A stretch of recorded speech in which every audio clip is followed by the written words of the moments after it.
ខ្ញុំប៉ែនសុភាពជាមួយនឹងលោកខ្ញុំបាទសោកលឺសូមមកជួបជាមួយនឹងលោកស្រីនាងកញ្ញាសាជាថ្មីម្ដងទៀតហើយតាមរយៈបទចម្រៀងមួយដែលមានចំណងជើងថាយកត្បូងទៅឡើងវាបាទយកត្បូងទៅឡើងវាបាទតាមរយៈបទនេះដែរគឺ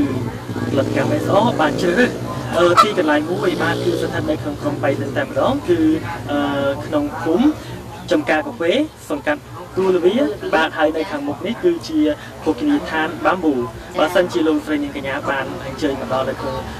ក្រុងប៉ៃលិនសូមកុំភ្លេចអញ្ជើញមកកន្លែងភោគនីយដ្ឋានបាំប៊ូក៏ជាមធ្យមនៅហើយចំពោះអត្ថន័យនេះបទចម្រៀងវិញយ៉ាងណានោះហើយចំពោះទេសភាពយ៉ាងណានោះលោកស្រីនាងកញ្ញានឹងបានឃើញពីបន្តិចក